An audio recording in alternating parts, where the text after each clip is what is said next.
अस्सलाम वालेकुम। प्रोग्राम बयानिया के साथ मैं हूं आलिया शबीर। नाजरीन, डस्का के इलेक्शन अब एक बहुत बड़ा सवाल बन गए हैं। जीत किसकी है, हार किसकी हुई है, दोनों जानिब से ये दावे भी किए गए और इल्ज़ामात भी लगाए गए। लेकिन सबसे इम्पोर्टेंट सवाल ये है कि इलेक्शन कमीशन ने प्रेस रिलीज में जो सवालात उठाए हैं और जो कुछ बयान किया है वो खुद अपने आप में एक बड़ा सवाल है, जिसके जवाब तलाश करने की कोशिश करेंगे हम आज के प्रोग्राम में और जानेंगे कि ये डस्का का इलेक्शन क्या मुतनाज़ बन चुका है और PMLN का और मरियम नवाज का डस्का के में दोबारा इलेक्शन का मुतालबा क्या दुरुस्त है और क्या ये इलेक्शन दोबारा होने जा रहा है या नहीं, और इसका रिजल्ट क्या आ सकता है और क्या होगा। PTI दावा कर रही है कि ये सीट उन्होंने PMLN से छीन ली है, लेकिन छीनी कैसे है ये भी एक बहुत बड़ी बहस है जो आज के प्रोग्राम में करेंगे। और ख़ासकर सेनेट के इलेक्शन होने जा रहे हैं और इलेक्शन कमीशन की कारकर्दगी पर भी सवालात उठाए जा रहे हैं। तो क्या इलेक्शन कमीशन बेबस है या इख्तियारात का इस्तेमाल नहीं कर पा रहा, या क्या वजह है कि ये इलेक्शन इतना मुतनाज़ हो गया है कि अब इसके ऊपर भी सवाल उठाए जा रहे हैं और दोबारा इलेक्शन करवाने की बातें हो रही हैं। और क्या सेनेट इलेक्शन के ऊपर भी इसके असरात मुरतब हो सकते हैं या नहीं, आज के प्रोग्राम में इस पर बात करेंगे। मेरे साथ मौजूद हैं कर्नल असद महमूद साहब, सीनियर एनालिस्ट हैं। कर्नल असद महमूद साहब, बहुत बहुत शुक्रिया प्रोग्राम में ज्वाइन करने के लिए। हमारे साथ हैं कमर दिलशाह साहब, साबिक सेक्रेटरी इलेक्शन कमीशन है। कमर दिलशाह साहब, आपका भी बहुत बहुत शुक्रिया, कुछ ही देर में हमें ज्वाइन करेंगे अदील वड़ाइश साहब। सबसे पहले मैं जानना चाहूँगी कमर दिलशाह साहब आपकी जानिब। कमर दिलशाह साहब, इलेक्शन कमीशन के बारे में, इख्तियारात के बारे में हम बात करते हैं, एम्पावरमेंट के बारे में बात करते हैं, इस्लाहात के बारे में बात करते हैं, इलेक्शन कमीशन को क्या करना चाहिए इस पर बात करते हैं। लेकिन ये जो NA 75 का इलेक्शन है इसकी और ख़ासकर इलेक्शन कमीशन की जो प्रेस रिलीज है, इस पर कई सवालात उठ गए हैं। आप ये डस्का में जो कुछ हुआ इसका जिम्मेदार किसको ठहराते हैं, इलेक्शन कमीशन को, इंतजामिया को, या फिर जो कैंडिडेट्स हैं उनको? सूरी तौर पर ये तमाम जो इंतजामात होते हैं इलेक्शन के, ख्वाह ज़िमनी इलेक्शन हो या जनरल इलेक्शन हो, वो तमाम इंतजामात की ज़िम्मेदारी जो होती है वो सूबाई हुकूमत की ज़िम्मेदारी होती है। अब यहाँ सूबाई हुकूमत जो है वो अपने फ़राइज़ अदा करने में नाकाम रही और सबसे बड़ी बेहिसी देखें आप, लापरवाही, बेहिसी, बदएतमादी के चीफ इलेक्शन कमिश्नर साहब जो हैं वो टेलीफोन कर रहे हैं IG पंजाब को, चीफ सेक्रेटरी पंजाब को कि जनाब हमारे 23 पुलिस स्टेशनों का अमला जो है प्रिजाइडिंग ऑफिसर वो गायब हो गया है, नज़र नहीं आ रहा, समझ नहीं आ रही वो किसको कौन अगवा करके ले गए हैं। लेकिन ना चीफ सेक्रेटरी ने उनके टेलीफोन अटेंड किया और ना ही IG पंजाब ने उनके टेलीफोन की अहमियत दी, ना अटेंड किया। आप ये देख लें कि एक तरफ तो इदारों की इज्जत एहतराम का सवाल है और सूबाई हुकूमत की बेहिसी देखे या अपना ताकत देखे, ये अपने नशे में आ गए हैं कि उन्होंने चीफ इलेक्शन कमीशन के टेलीफोन को भी कोई अहमियत नहीं दी, अटेंड ही नहीं किया। अब इस एक बड़ा अहम वाक़या ये हो गया। ठीक है, अपोजिशन अपने मुतालबे भी करती है, इल्ज़ामात भी लगाती है। इसमें अपोजिशन की सबसे बड़ी अहम बात ये साबित हो गई आज कि जब ये 2018 के इलेक्शन में आर्मी की खिदमत हासिल की गई आर्टिकल 245 के तहत, 220 के तहत, तो उसके तहत उन्होंने बाकायदा पुलिस स्टेशन के अंदर और बाहर भी गए। पूरे जनरल इलेक्शन में आप ये देखें कि तकरीबन 80,000 पोलिंग स्टेशन था, कोई अमला नहीं गायब हुआ, कोई आमले को तकलीफ नहीं पहुंची, किसी की तस्दीक नहीं हुई, कोई गालम गलोच नहीं हुए, कोई गड़बड़ नहीं हुई। तो अब हमारी अपोजिशन एक तरफ तो कहती है कि जनाब इंतखाबात शफाफ करवाएं, लेकिन जब एक आर्मी भी दरमियान में आती है और इंतखाबात उसकी निगरानी में हो रहे हैं तो आप एतराज करते हैं। आप उसका आपने नहीं, वो तो उस वक्त हुकूमत का भी और ऑपोजिशन का ये कंसेंसस था कि 2018 के इलेक्शन आर्मी की निगरानी में किए जाएं, लेकिन बाद में उसके ऊपर अब की ऑपोजिशन ने सवालात उठा दिए। लेकिन 2018 के इलेक्शन के ऊपर भी इस वक्त की ऑपोजिशन कहती है कि RT सिस्टम बैठ गया, उसके पीछे भी कहानी है और ये भी दानली के जुमरे में आते हैं। तो ये तो होता आया है और ये NA 75 का इलेक्शन तो एक एग्जाम्पल बन चुका है। नहीं, सही बात है। इस पर चीफ इलेक्शन कमीशन साहब ने IG पंजाब को भी जवाब तलबी किया है, वो तलब किया है और तमाम प्रिजाइडिंग ऑफिसर जो 22-23 पुलिस स्टेशन के उनको भी तलब कर लिया गया है। आप मंडे को पीर के रोज उनकी रोशनी में इसके बाद रिटर्निंग ऑफिसर तमाम जो है ये हकायक जो जानेंगे। लेकिन सबसे पहली बात उन्होंने सूबाई गवर्नमेंट से ये सवाल किया है चीफ इलेक्शन कमीशन ने कि उनकी अहमियत क्यों नहीं देगी, उनको बताया क्यों नहीं गया कि हमारा स्टाफ कहाँ गायब हो गया। तो ये एक बड़ा एक बड़ा अहम इशू हो रहा है और ये मामला आगे तक जाएगा और आगे तक यहाँ तक जाएगा वो आईजी को बरतरफ करने का भी एक फैसला करेगा पाकिस्तान इलेक्शन कमीशन और चीफ सेक्रेटरी पंजाब को भी बरतरफी का बाकायदा उन्होंने एक अपने कमीशन का इजलास हो रहा है मंडे को जब फैसला किया जाएगा कि चीफ सेक्रेटरी के खिलाफ क्या एक्शन लिया जाए आईजी पंजाब के खिलाफ क्या एक्शन लिया जाए। अब देखिए इलेक्शन कमीशन बराह रास्त इस तरह के को पास कर सकता है सेक्रेटरी जो है चीफ सेक्रेटरी उसके खिलाफ और आईजी के खिलाफ। वो इलेक्शन एक्ट 2017 में तो इतना तो कम से कम इन्होंने हिम्मत दी है, इतने इख्तियार दिए हैं कि वो एक्शन ले सकता है और बल्कि ये एक्शन ज्यादा तक जा सकता है अगर सूबाई गवर्नमेंट ने इनकी अहमियत ना दी तो फिर इलेक्शन कमीशन ऑफ पाकिस्तान जो है दोनों को बरतरफ करने के लिए प्रेसिडेंट ऑफ पाकिस्तान को भी रेफरेंस भिजवाने के पास उनके पास कानूनी इख्तियारात हैं कि जनाब हमारे चूंकि इलेक्शन कमीशन जो है आईनी इदारा है और इसके जो पैट्रन चीफ हैं इसके जो सरबराह हैं कानून की नजर में वो है प्रेसिडेंट ऑफ पाकिस्तान।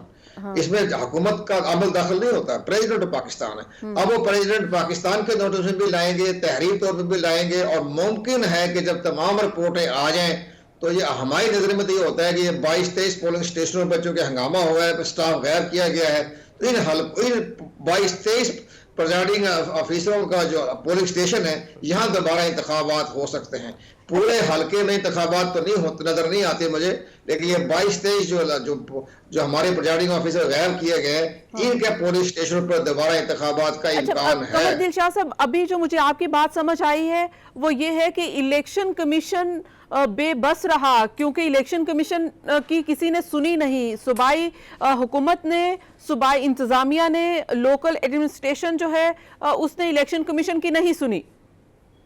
बिल्कुल, इलेक्शन कमीशन पाकिस्तान ने तो प्रेस रिलीज जारी कर दिया कि इन्होंने अदम एतमाद भी कर दिया गुजरांवाले की जो अपने इंतजामी जो है उन पर भी अदम एतमाद किया, सूबाई गवर्नमेंट भी अदम एतमाद का इजहार किया कि जनाब इन्होंने तो हमारे इलेक्शन कमीशन की तरफ से तो कोई जवाब ही नहीं दिया। जब बार बार फोन कर रहे थे, पूछ रहे थे, दरियाफ्त कर रहे थे, तो आप इससे देखें ना इलेक्शन कमीशन पाकिस्तान को तो कोई बेबसी का मुजाहरा इस तरह देखे कि सूबाई गवर्नमेंट ने तो इनको लिफ्ट नहीं कराई, उनको जवाब ही नहीं दिया। कि पाकिस्तान की इलेक्शन की तारीख में पहली मरतबा ऐसा हुआ है कि चीफ सेक्रेटरी और आईजी जो है वो चीफ इलेक्शन कमीशन को अहमियत ना दे, तो ये चीज जो है ये बड़ी अहमियत का हामिल है।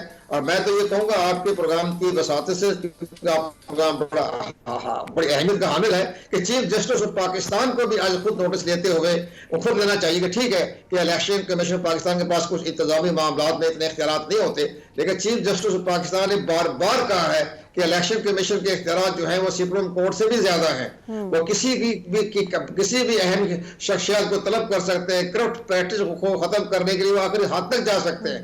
तब चीफ जस्टिस साहब को ये तब चीज देख रहे हैं, महसूस भी कर रहे हैं। मुलविस कौन है और क्या ये दानिस्ता तौर पर की गई है और ये धांधली के जुमरे में आती है, ये मैं कमर दिलशाद साहब इसका जवाब आपसे लेती हूँ। कर्नल असद साहब मेरे साथ मौजूद हैं। कर्नल असद साहब, NA-75 का इलेक्शन धांधली हुई है और करप्ट प्रैक्टिस हुई है, इसमें इलेक्शन कमीशन मुलविस रहा है या बेबस रहा है, सूबाई इंतजामिया इसमें इन्वॉल्व है, किसको जिम्मेदार ठहराएं? बिस्मिल्लाहिर्रहमानिर्रहीम। Alia, thank you very much.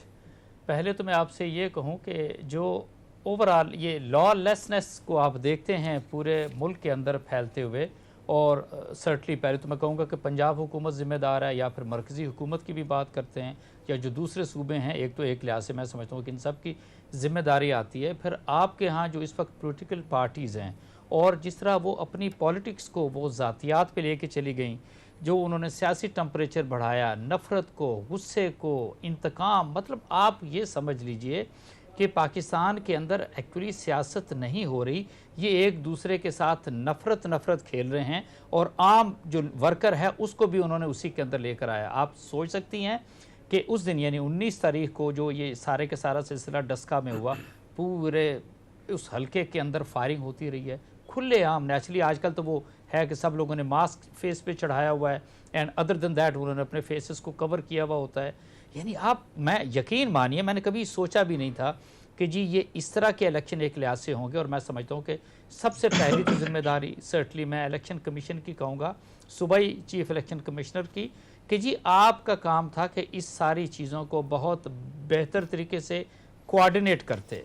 आप इसके बाद नहीं कोऑर्डिनेट देखिए करते, ना, फिर जिस तरह से इंश्योर करते जिस तरह से सिक्योरिटी का और हर चीज कर्नल का। साहब कह दिया गया है इलेक्शन कमीशन की जानिब से कि चीफ सेक्रेटरी साहब ने तो फिर राब्ता ही नहीं किया, फोन भी नहीं अटेंड किया, वो अनअवेलेबल रहे।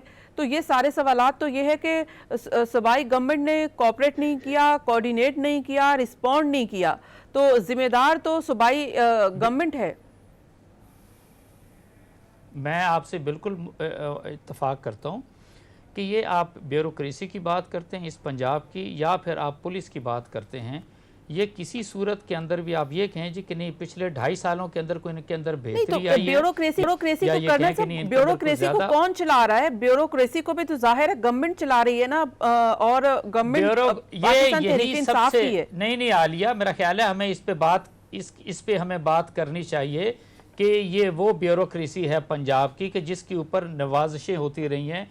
ये वो ब्यूरोक्रेसी और पुलिस है कि जो बिल्कुल सर से पैर तक ये करप्शन के अंदर एक लिहाज से धंसे हुए हैं। एंड सर्टली ये सारी चीज़ें इनको सूट नहीं करती ये हुकूमत, ये मैं आपसे बता दूं।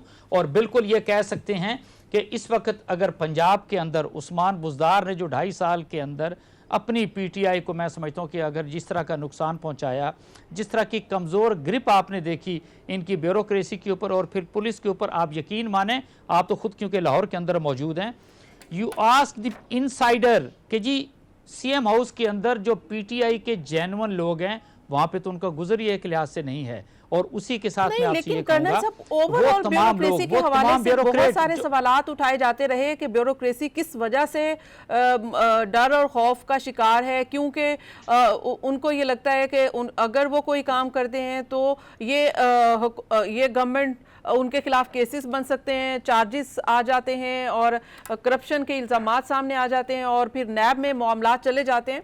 तो इस हवाले से वो डर और खौफ का शिकार रही और कंफर्टेबल नहीं थी इस हुकूमत के साथ। आलिया, मैं एक आपसे इस चीज़ पे मैं बिल्कुल इत्तेफाक नहीं करूंगा। ये कोई ब्यूरोक्रेसी डरी हुई नहीं है, इसको किसी चीज़ का कोई खौफ नहीं है, ये बिल्कुल कोई काम नहीं करने देना चाहते। वाई? बिकॉज मैं आज भी कहने को तैयार हूँ, ये जो आज की ब्यूरोक्रेसी है ये वही पुरानी ब्यूरोक्रेसी चली आ रही है जो कि जिसको नर्चर किया गया था पिछली हुकूमत के अंदर, स्पेशली 10 साल के अंदर। ये उन्हीं की हमदर्दियां एक्चुअली मैं कहूंगा कि उन्हीं के साथ हैं, बट सर्टली वीकनेस तो पीटीआई हुकूमत की आती है, उस्मान बुज़दार की आती है, who is the chief minister. और सर्टली मैं आपसे ये कहूंगा कि अगर इमरान खान ये समझते हैं कि जी वो एक कमज़ोर वज़ीर आला वहाँ पे लगा के और सेंटर से पंजाब को चलाएंगे, भाई ऐसा नहीं होता। आप कर्नल साहब, इससे ज्यादा ताकत का मुजाहरा क्या हो सकता है? सिर्फ एक हल्के में इलेक्शन होना था, इलेक्शन कमीशन बेबस रहा। कर्नल साहब, मैं आपकी जानिब आऊंगी, लेकिन हमें ज्वाइन किया है अदील वड़ाइच, नुमाइंदा ख़ुसूसी पब्लिक टीवी। मैं अदील वड़ाई से कुछ हकायक जानना चाहूँगी, इन्फॉर्मेशन क्या है, इतलात क्या है डस्का NA-75 के इलेक्शन के हवाले से। अदील वड़ाइच, बहुत बहुत शुक्रिया प्रोग्राम में मुझे ज्वाइन करने के लिए। ये बताइएगा क्या इतलात हैं NA-75 के हवाले से? नताइज रोक दिए गए, फिर रिपोर्ट मांगी गई इलेक्शन कमीशन की जानिब से, प्रिजाइडिंग ऑफिसर गायब हो गए और इस सारे मामलात में प्रेस रिलीज भी आई। तो इलेक्शन कमीशन क्या अभी सोच रहा है, क्या इसके ऊपर प्लान कर रहा है, क्या एक्शन ले सकता है?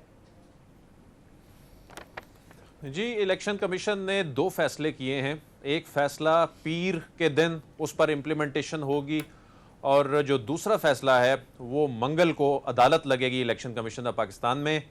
और NA-75 के जो नताइज हैं ये मंगल तक रोक लिए गए हैं और मंगल को इस अदालत में चीफ इलेक्शन कमिश्नर जिसकी सरबराही करेंगे, इसमें इलेक्शन कमीशन ने समन किया है जो रिटर्निंग अफसर हैं, प्रिजाइडिंग अफसर हैं फ्री कैन को।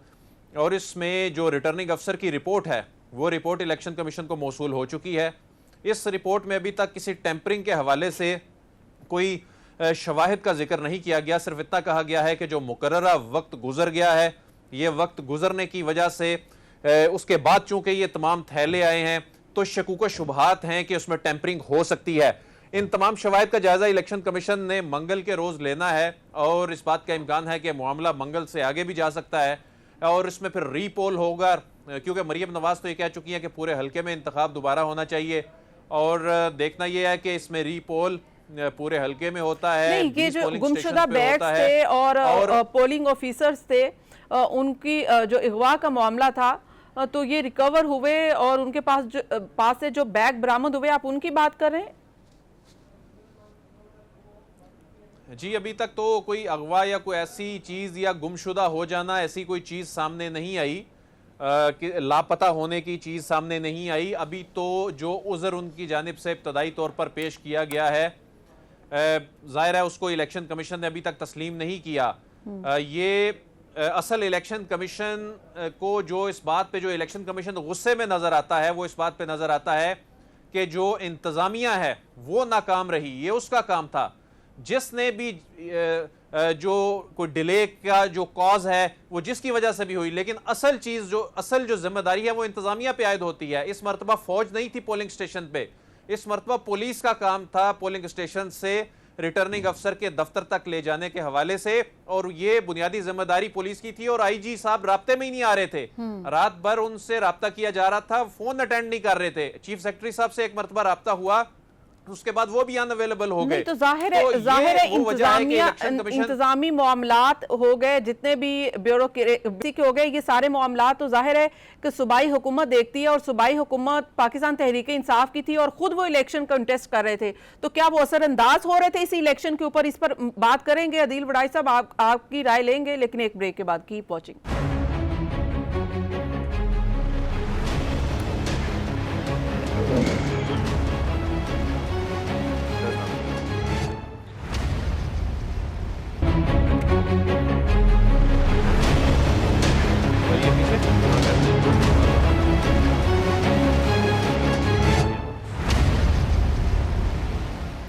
वेलकम बैक नाज़रीन। हम बात कर रहे हैं कि जो सियालकोट का हल्का NA-75 है, उसके इलेक्शन क्या मुतनाज़े हो गए हैं या इलेक्शन कमीशन कोई डिफरेंट फैसला कर सकता है। इंतज़ामी मामलात के हवाले से सवालात उठाए जा रहे हैं कि इंतज़ामिया ने कोऑपरेट नहीं किया, तो क्या फिर सूबाई हुकूमत इस सारे इलेक्शन के ऊपर असरअंदाज हुई है?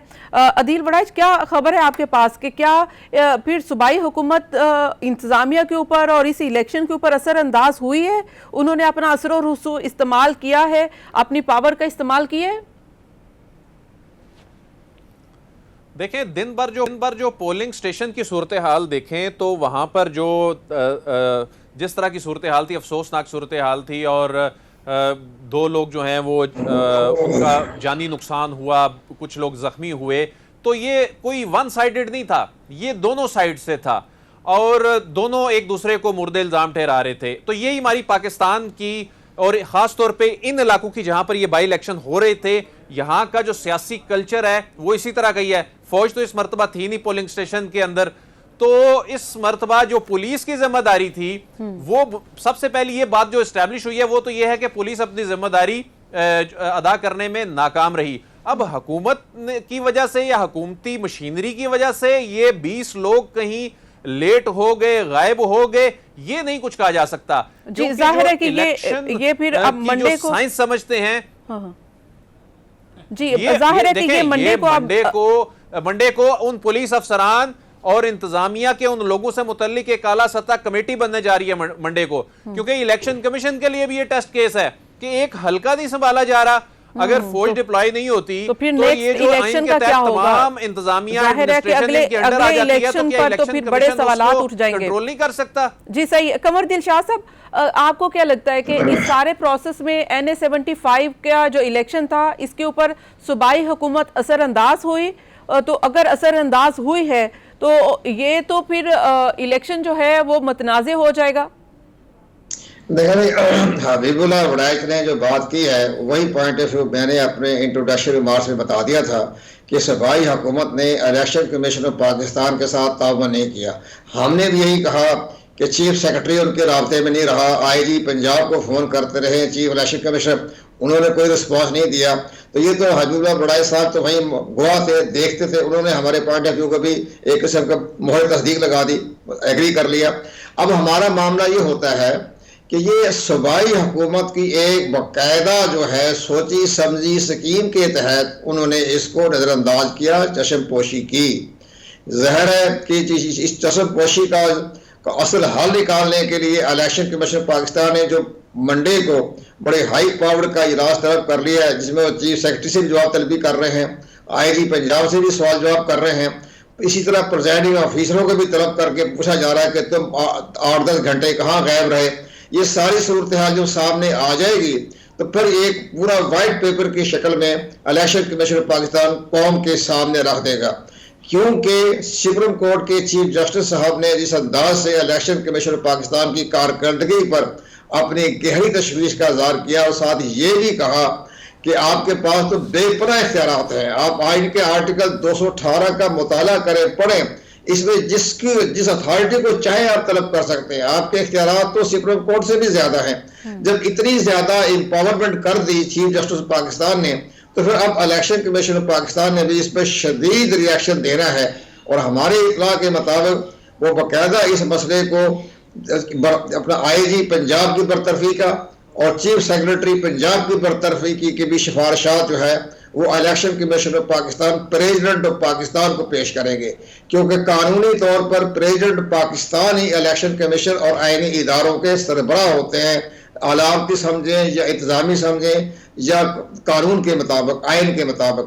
तो ये सारी चीज़ें अब उनके नोटिस में बात लाई जाएगी। और इसके बाद जहाँ तक इलेक्शन का ताल्लुक है तो मुमकिन है कि रिटर्निंग ऑफिसरान और डिस्ट्रिक्ट रिटर्निंग ऑफिसरान की रिपोर्ट पढ़ने के बाद मुमकिन है कि 23 पोलिंग स्टेशनों पर दोबारा इंतखाब हो जाए, पूरी हल्के में इंतखाब ना हो। जी सही है। कमर दिलशाद से मैं कर्नल असद साहब की जानिब जाऊंगी। कर्नल असद साहब, सवाल यहाँ पर यह पैदा होता है कि अगर Pakistan Tehreek Insaf as a political party और एज अ कैंडिडेट वहाँ पे कंटेस्ट कर रही थी, PMLN कंटेस्ट कर रही थी, तो ये तो पॉलिटिकल पार्टीज तो इसी तरह से हल्ला गुल्ला भी होता है, इसी तरह से एग्रेसिव भी होते हैं, एग्रेशन भी नजर आता है, आपको हुल्लड़बाजी भी नजर आती है। लेकिन इंतजामी जो मामलात हैं वो बहुत कमजोरी का शिकार रहे और वो हमने देखा है कि ना सिर्फ बदनज़मी, जाने भी गई और इसके अलावा गायब भी रहे। तो ये सारी इन्वॉल्वमेंट जो लगती है वो तो सूबाई हुकूमत की है और ये हुकूमत दावा करती है कि हम शफाफ इंतखाबात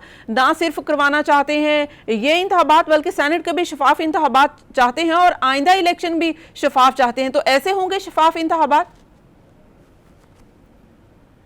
बिल्कुल ऐसा नहीं है आलिया, बिल्कुल आप ठीक कह रही हैं। मैं समझता हूँ कि बहुत ही डिसअपॉइंटिंग है जो कुछ भी आपने देखा डस्का के अंदर completely.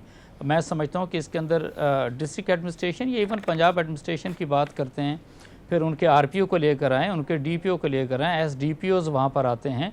Yes, they all are equally responsible. ये है वो बहुत ही जिसको कहते हैं नोज डाइव जो डिग्रेडेशन है आपके इदारों के अंदर। और बिल्कुल मुझे ये तो कहने दीजिएगा ना कि इससे पहले वड़ाइश साहब ने भी बात की और कमर दिलशाद साहब ने भी कि जब आर्मी फ़र्ज़ करें जी कि मौजूद होती थी इस तरीके की इलेक्शन ड्यूटीज़ के ऊपर, तो इस तरह की इरेगुलरिटीज़, इस तरह की कोई चीज़ नहीं होती थी। बट आई बिलीव कि इलेक्शन कमीशन, मैं समझता हूँ कि चाहे सूबाई इलेक्शन कमिश्नर की भी बात करते हैं, यस बिल्कुल they have got immense powers और सर्टली जो भी उनकी रिक्वायरमेंट है, जिस तरह की इंतज़ामी उनको इख्तियारात चाहिए और उनको रिसोर्स चाहिए वो बिल्कुल वो मांग सकते हैं, उनको दी जानी चाहिए। But here I would say कि मुझे तो इलेक्शन कमीशन की एफिकेसी के ऊपर, इनकी प्रोफेशनलिज्म के ऊपर सबसे पहला तो मेरा सवाल ये उठता है। इसके बाद फिर आप जाइए तो बिल्कुल। और दूसरी चीज़ मैं आपसे कहूँ कि अगर आप IG की बात करते हैं, आप चीफ सेक्रेटरी की बात करते हैं, so what is going to happen? आप उनको तब्दील करेंगे, यही हमारे मुल्क का सिस्टम है, और वो किसी नई जगह पे चले जाएंगे और नए सिरे से काम शुरू कर देंगे। RPO को DPO को तब्दील कर देंगे, DC को तब्दील कर देंगे। What next? मैं आपसे ये बताऊं, ये जितने लोग मौजूद हैं, चाहे वो सिविल एडमिनिस्ट्रेशन के हैं, चाहे वो पुलिस से ताल्लुक़ रखते हैं, जब तक उनके खिलाफ यहाँ पे इलेक्शन कमीशन को अपनी पावर यूज करनी पड़ेगी एट दी एनी कॉस्ट। बिल्कुल मैं आपसे मुत्तफिक हूँ और सर्टली मैं आपसे ये कहता हूँ कि यस, ये जितने ऑफिसर्स मैंने कहा, ये चीफ सेक्रेटरी की बात करें, आप IG पंजाब की बात करें, इनको आप घरों को भेजिए। अनलेस आप इनको घरों के अंदर नहीं भेजेंगे ये सिलसिला होता रहेगा।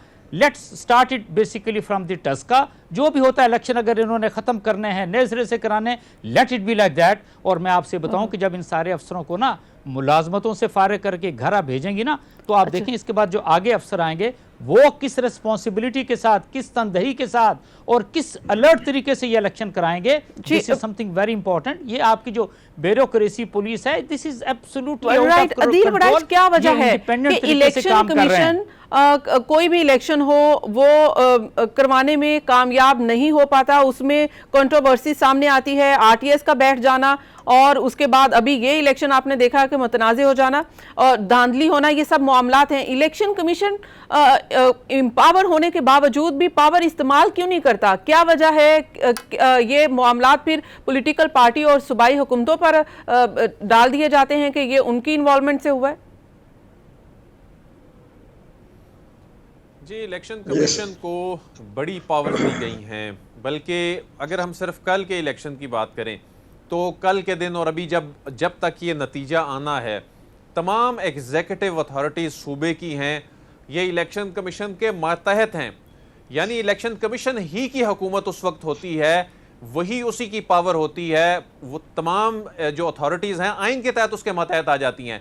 अब मसला ये है कि मशीनरी तो वही है ना, लोग तो वही हैं जिनको जिस तरह कर्नल साहब ने भी कहा, ये अब निचली मशीनरी के जो लोग हैं इनकी अपनी पॉलिटिकल रूट्स भी हैं, इनकी एफिलिएशन तो भी हैं। आप भी फिर पिछली हुकूमत पे मलबा डाल रहे हैं, फिर वो वही बात हो गई कि पिछली हुकूमतों पे डाल रहे हैं। लेवल तक ये इतना सिंपल मामला नहीं है कि सिर्फ हुकूमत ने कोई असरअंदाज हो गई हो, ये पलड़ा दोनों तरफ से बारी है। जिन्होंने माजी में हुकूमतें की हैं, जिन्होंने माजी में यहाँ पर 30-40 साल यानी 3-4 दहाइयाँ की हैं, तो ये सारा कोई ना कोई कहीं ना कहीं लिंक्ड है। और ये जब इन्वेस्टिगेशन सामने आएगी, और ये बड़ा स्ट्रेंज लगता है कि आप एक हुकूमत है जिसके पास फुल अथॉरिटी है, आप ये कहते हैं कि उस अथॉरिटी को पिछली हुकूमत चैलेंज कर गई। कैसा ये तो आपके पूरे स्ट्रक्चर के ऊपर सवालिया निशान है, पूरे इंतजामात के ऊपर सवालिया निशान है कि आप कहें कि ये प्रीवियस गवर्नमेंट असरअंदाज हो गई।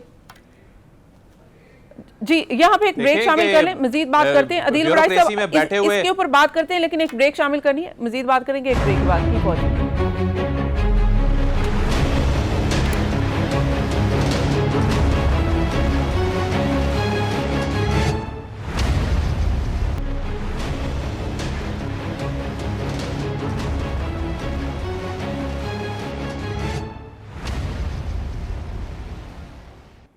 Welcome back. अदील बराई साहब, मैं स्ट्रेट आपकी जानिब आऊंगी। आपने बड़ी स्ट्रेंज बात की है, जो कि कैसे मुमकिन हो सकता है कि 2.5 साल में पावर में हूं और उसके बाद आप ये कहें कि ये जो कुछ भी हुआ ये पुरानी हुकूमत की वजह से हुआ। क्या आपके पास पावर नहीं है? क्या आप पावर इस्तेमाल नहीं कर सकते? क्या आप अफसरान आपके ऑर्डर नहीं सुन रहे? ये कैसे मुमकिन हो सकता है? देखें, असल में जो आंखें, कान, हाथ, ये लोग हैं ना जिन्होंने एग्जीक्यूट करना है, ये इन लोगों की मोहब्बत शायद बहुत सारे, मैं सबकी नहीं बात कर रहा, बहुत अच्छे लोग भी हैं, बड़े प्रोफेशनल लोग भी हैं, लेकिन बहुत से लोग ऐसे भी हैं जिन्होंने 30-30 साल की सर्विस 1 या 2 जमातों के साथ गुजारी हुई है। वो 2 साल में मोहब्बत इतनी जल्दी तब्दील तो नहीं हो जाएगी।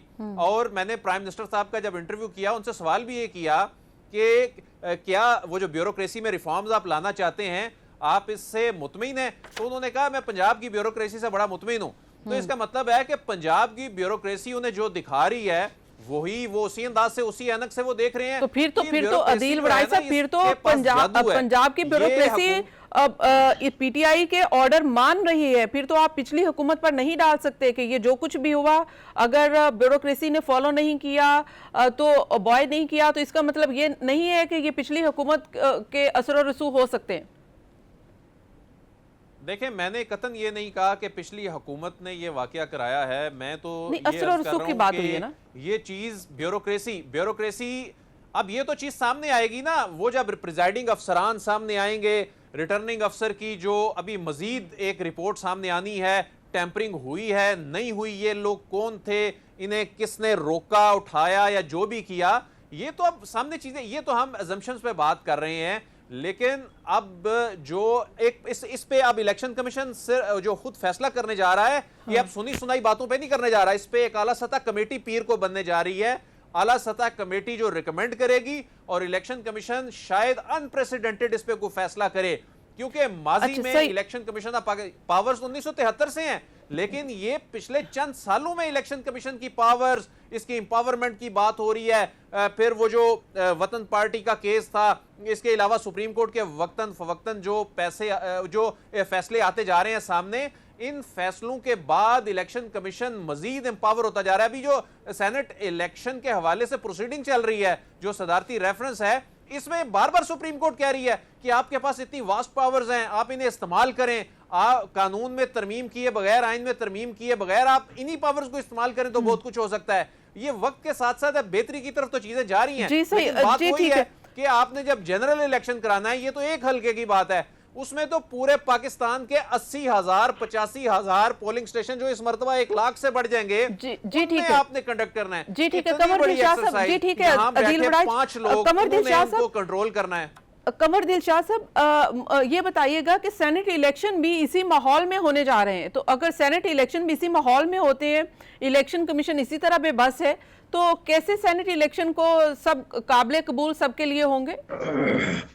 देखिए जी, सेनेट का इलेक्शन तो एक बड़ा महदूद इलेक्शन है ना। वो तो सूबाई असम्बली का बन जाएगा पोलिंग स्टेशन, 7 सीटों का जनरल इलेक्शन में इंतखाब होना है। वो तो एक आम रूटीन का इलेक्शन है, वहाँ तो इस तरह की गड़बड़ होने के इम्कानात नहीं होते ना। ये जो खुली फजा जो होते हैं ना, मैदान जंग बनते हैं ना, ये पोलिंग स्टेशन बनते हैं।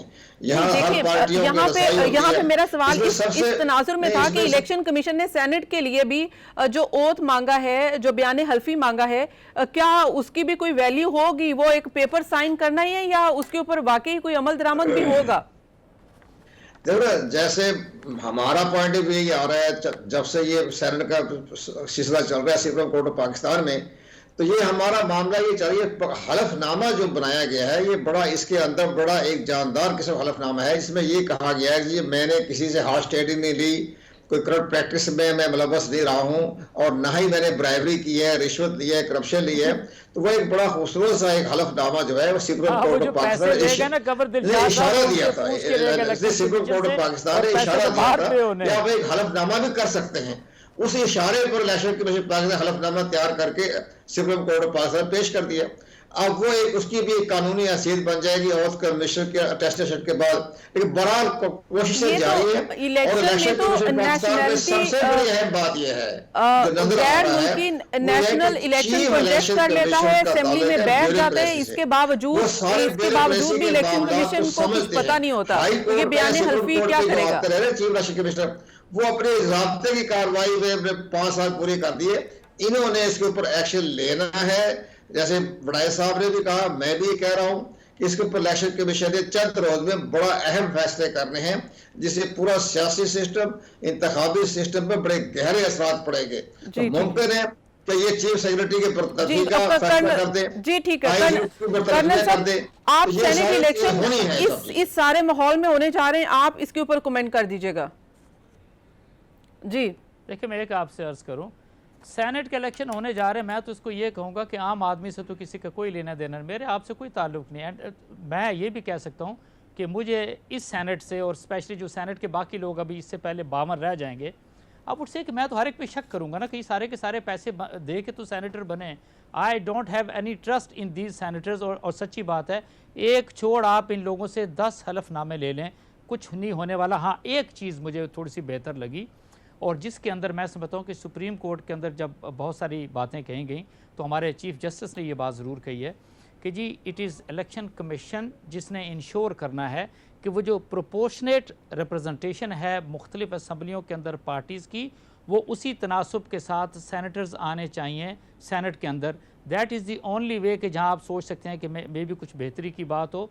रेस्ट अगर आप ये कहें कि नहीं जी आप पंजाब असम्बली है, सिंध है, सरहद है, आप KPK है या फिर बलूचिस्तान है, नहीं उनके मेंबर्स को रोक लोगे, बड़े सिस्टम है। आप तो मनी लॉन्ड्रिंग भी छोटा लफ्ज़ रह गए, आप तो सौदे यहाँ पर होते हैं, पैसे जब वो बाहर के अकाउंट में जमा हो जाते हैं। राइट अदील, आखिरी कमेंट मैं आपसे लेना चाहूँगी। अदील क्विकली कमेंट कर दीजिएगा पहले NA 75 के हवाले से कि जब रात को जश्न मनाया PMLN ने और सुबह देखा हमने कि हुकूमत की जानिब से PTI की जानिब से ये दावा कर दिया गया कि इलेक्शन हमने जीत लिए, तो क्या ये जो दावा किया गया है क्या ये इसमें हकीकत है और ऐसा ही कोई नतीजा आपको लगता है कि NA 75 का आएगा? देखें, अगर दावे कर रहे हैं तो इसका मतलब है इन जमातों के पास फॉर्म 45 होंगे उन पोलिंग स्टेशन के। रिटर्निंग जो प्रिजाइडिंग अफसर तो उठता ही तब है जब फॉर्म 45 की नकल जो है पोलिंग एजेंट को देता है।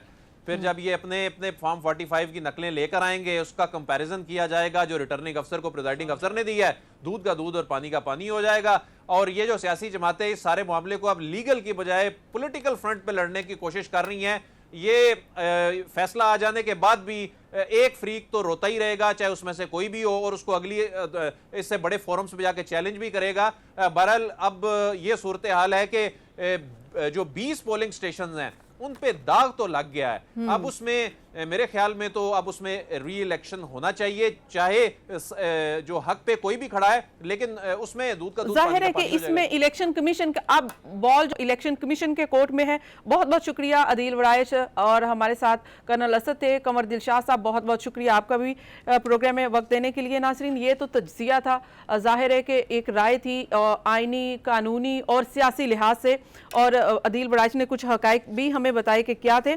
ये सारे मामलात हैं जो NA-75 के हवाले से हुए हैं। अब बॉल जो है वो इलेक्शन कमीशन के कोर्ट में है।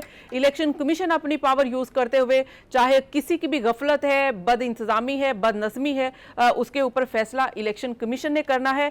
ना सिर्फ NA-75 के इलेक्शन के ऊपर जो क्वेश्चन मार्क है उसको मिटाना है, बल्कि जो नेक्स्ट इलेक्शन है उसको भी किसी किस्म के मतनाज़े बनाने से रोकना होगा। आज के प्रोग्राम से मुझे दीजिए इजाज़त। अल्लाह हाफिज़।